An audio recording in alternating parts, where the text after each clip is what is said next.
ሰላም ተመልካቾቻችን ከጄኤምኤም ቴሌቪዥን ዜናዎችን ይዤላችሁ ቀርቤያለሁ። በቅድሚያ ማርስተ ዜናዎቹን አስደምጣችኋለሁ። ኢየሱስ ሰውን ይወዳል በሚል መሪ ቃል ታላቅ የወንጌል ሩጫ በሐዋሳ ከተማ ጎዳናዎች ላይ ሊካሄድ መሆኑ ተገለጸ። ከኢትዮጵያ ሕዝብ 3.5% የሚሆነው በኩላሊት ህመም ተጠቅቷል ተባለ።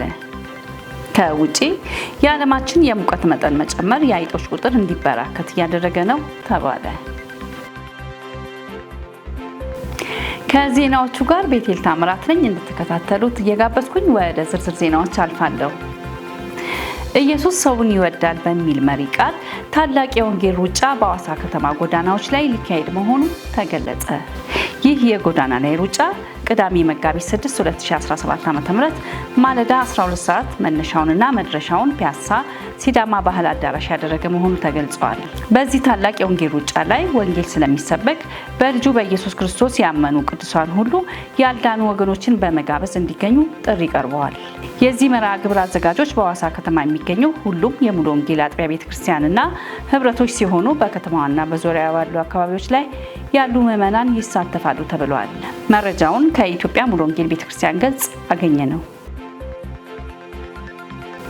ሸካ ዞን ገበያ ውስጥ የነበረ ትልቅ ዛፍ ሰዎች ላይ ወድቆ 7 ሰዎች ህይወታቸው ሲያልፍ በ8 ሰዎች ላይ ከባድና መካከለኛ ጉዳት ደረሰባቸው። የሸካ ዞን ኮሚኒኬሽን መምሪያ ኃላፊ አቶ ሙልጌታ አደሮ እንደገለጹት ሸካ ዞን ፊዴ ታዳጊ ከተማ በሚገኘውና በተለምዶ ሐሙስ ገበያ ተብሎ በሚጠራው ገበያ ውስጥ ሐሙስ ከቀኑ 7 ሰዓት ከ20 አካባቢ ሰዎች በደራ ገበያ ላይ እያሉ ትልቅ የዋርካ ዛፍ በድንገት ወድቆ የ7 ሰዎችን ህይወት መቅጠፉ ተነግሯል። የ9 ዓመት ታዳጊን ጨምሮ ሟቾች ሙሉ በሙሉ ሴቶች ናቸው ያሉት አቶ ሙልጌታ በአንጻሩ በአደጋው 4 ከባድና 4 መካከለኛ ጉዳት የደረሰባቸው 8 ወንዶች መሆናቸውንም ገልጸዋል። ከፍተኛ ጉዳት የደረሰባቸው 4 ተጎጂዎች ወደ ጅማና ሚዛን ቴፒ ሪፈራል ሆስፒታል መላካቸውን ለቲክቫ ኢትዮጵያ ተናግረዋል። ከኢትዮጵያ ህዝብ 3.5% የሚሆነው በኩላሊት ህመም ተጠቅቷል ተባለ። አሁን ላይ ተላላፊ ካልሆኑ በሽታዎች መካከል አንዱ የሆነው ስር በሰደደ የኩላሊት ህመም እየተጠቁ ያሉ ዜጎች ቁጥር እየጨመረ መምጣቱን የጤና ሚኒስትሩ አስታውቋል። ዳንኤል አንተነህ ዝርዝር አለው።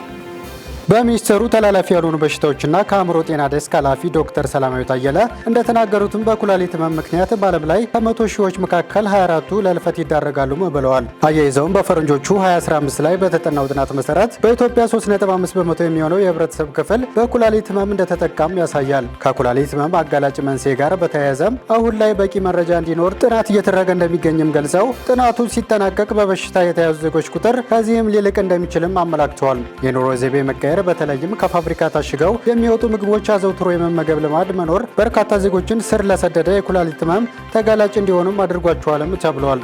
በጤና ሚኒስቴር የበሽታዎች መከላከልና መቆጣጠር መሪ ስራ አስፈጻሚ የሆኑት ዶክተር ህይወት ሰለሞን በበኩላቸው በመላው ዓለም የኩላሊት ቀን እየተከበረ መሆኑንም ገልጸው በጥቁር አንበሳ ሆስፒታልና በሌሎችም የነጻ ምርመራና የግንዛቤ መፍጠር ስራዎች እየተሰሩ እንደሚገኙም ተናግረዋል። የኩላሊት ህመም አጋላጭ መንስኤዎች የእድሜ መግፋት፣ የአልኮል መጠን አብዝቶ መጠቀም፣ የደም ግፊት፣ የልብና የስኳር መጠን መጨመር እንዲሁም ከደም ስር ቧንቧዎች ጋር ተያያዥነት ያላቸው በሽታዎች በኩላሊት ላይ ጫና እንደሚያሳድሩ አስረድተዋል። የኩላሊት ህመምን ጨምሮ ሌሎች ተላላፊ ያልሆኑ በሽታዎችን ለመከላከልም አመጋገብ ጋር ተያይዞ ከፍተኛ የጨው መጠንን መቀነስ፣ የስኳርና የቅባት መጠንን ማስተካከል ብሎም የአካል ብቃት እንቅስቃሴን ማድረግ እንደሚገባም አብራርተዋል። የኩላሊት ህመም ሕክምና ያለው በመሆኑ በቀላሉ በጤና ጣቢያዎች ላይ ምርመራ በማድረግ ሰዎች ለከፋ ህመም ከመጋለጣቸው በፊት የኩላሊታቸውን ደህንነት ማወቅ ይችላሉም ተብሏል። መረጃውን ከዳጉ ጆርናል አገኘ ነው። እየተከታተላችሁ የምትገኙት ከጄኤምኤም ቴሌቪዥን የሚተላለፍላችሁ የዜና እወጃዎቻችንን ነው። አሁን ደግሞ ከውጭ ወዳገኘላችሁ አለፍኩኝ። ሩሲያ የአሜሪካንን የተኩስ አቁም ሀሳብ በመርህ ደረጃ እንደምትቀበለው አስታወቀች። የሩሲያው ፕሬዝዳንት ቭላዲሚር ፑቲን አሜሪካ ያቀረበችው የ30 ቀናት የተኩስ አቁም ስምምነት ሀሳብ ማሻሻል የሚገባቸው በርካታ ሀሳቦች እንዳሉ ተናግረዋል። ፕሬዝዳንቱ የተኩስ አቁም ሀሳቡን በመርህ ደረጃ መቀበላቸውን ገልጸው ነገር ግን ማንኛውም የተኩስ አቁም ስምምነት ለጦርነቱ መጀመር ምክንያት የሆኑ ዋነኛ አጀንዳዎችን እውቅና እንዲሰጥ ጠይቀዋል። ፑቲን ለአሜሪካ ጥያቄ የሰጡት መልካም ምላሽ ለአሜሪካ ጥረት ያላቸውን ድጋፍ የሚያሳይ እንዲሁም በጉዳዩ ላይ ተጨማሪ ውይይቶች እንዲደረጉበት በር የከፈተ ነው ተብሏል። ከዚህ ጎን ለጎን የስምምነት ሰነዱ በአነሳቸው ሀሳቦች ዙሪያ መስተካከልና መካተት ያለባቸው ያሏቸውን ሀሳቦች በግልጽ አስቀምጠዋል። ከነዚህ መካከል ለሩሲያ ደህንነት ዋስትና መስጠትና የተኩስ አቁም ስምምነቱ ወደ ዘላቂ ጦርነት ማቆም እንዲያመራ የጠየቁባቸው ሀሳቦች ይጠቀሳሉ። ፑቲን በክሬምሊን ለጋዜጠኞች በሰጡት ማብራሪያ ጦርነቱን ለማቆም በቀረቡት ሀሳቦች ተስማምተናል፣ ነገር ግን ይህ ተኩስ አቁም ዘላቂ ሰላምን የሚያመጣና የዚህን ቀውስ ዋና መንስኤዎችን ለማስወገድ የሚያስችል መሆን አለበት ከሚለው እውነታ ጋር እንቀጥላለን ብለዋል። በተጨማሪም ሰላም ለማስፈን እየጣሩ የሚገኙትን የአሜሪካው ፕሬዝዳንት ዶናልድ ትራምፕን አመስግነው ሀገሪቱ ወደ ሶስተኛው የዓለም ጦርነት ተቃርቦ የነበረውን ፍጥጫ ለማርገብ መወሰናቸው በዓለም አቀፍ ሰላም ላይ ትልቅ ሚና ያለው ነው ሲሉ ተናግረዋል።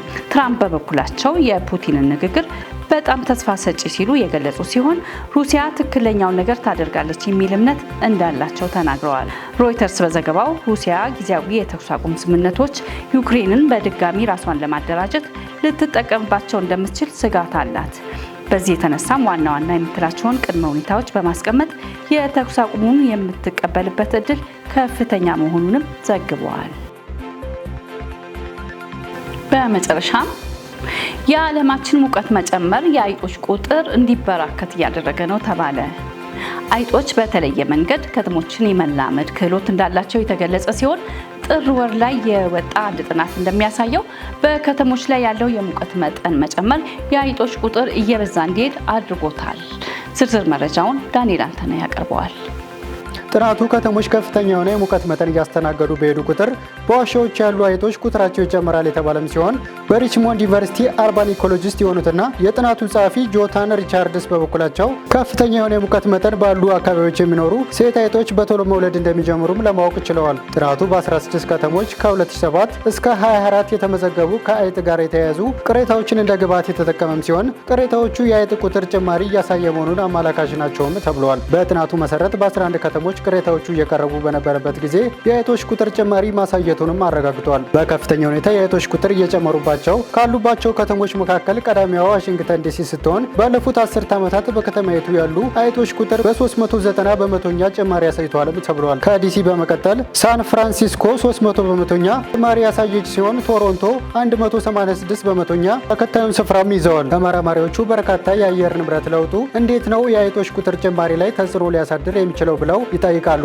ነገር ግን አይጦች በእርግጥም አየሩ በተቀያየረ ቁጥር ጸባያቸው ይቀያየራል። ይህም አየሩ ቀዝቀዝ ሲል አይጦቹ ለመደበቅ ይሞክራሉ። የሚደበቁበት ደግሞ በግድግዳው ውስጥና ሌሎች ተመሳሳይ ነገሮች ነው። አየሩ ሞቅ በሚልበት ሰዓት ደግሞ አይጦች መንቀሳቀስና ምግብ ለመፈለግ እንደሚሰማሩም በጥናታችን አረጋግጠናልም ብለዋል። ከዚህም በተጨማሪ በከተሞች ላይ ያለው የሙቀት ጭማሪ ለአይጦች ተስማሚ ነው ያለው ጥናቱ ህንፃዎችና ኮንክሪቶች የፀሐይን ሙቀት አምቀው የመያዝ አቅም አላቸው። በተለይም ከ27 ዲግሪ ፋራናይት በላይ የሙቀት መጠን ካለ ህንፃዎች ቀኑ ሙሉ ያመቁትን አየር ሲሰበስቡት የዋሉትን ሙቀት ምሽት ላይ ይለቁታል። ይህም ደግሞ ለአይጦች መራባት በጣም ምቹ ይሆናል ሲሉም ተመራማሪው ሪቻርድ አክለዋል። ከሙቀቱ በተጨማሪ ግን በከተሞች የሚኖሩ ህዝብ ቁጥር መጨመር ሌላ ምክንያት ነው የተባለም ሲሆን የህዝብ ቁጥር በመጨመሩ ቁጥር ተርፎ የሚጣል ምግብና ቆሻሻ በዛው ልክ ይጨምራል።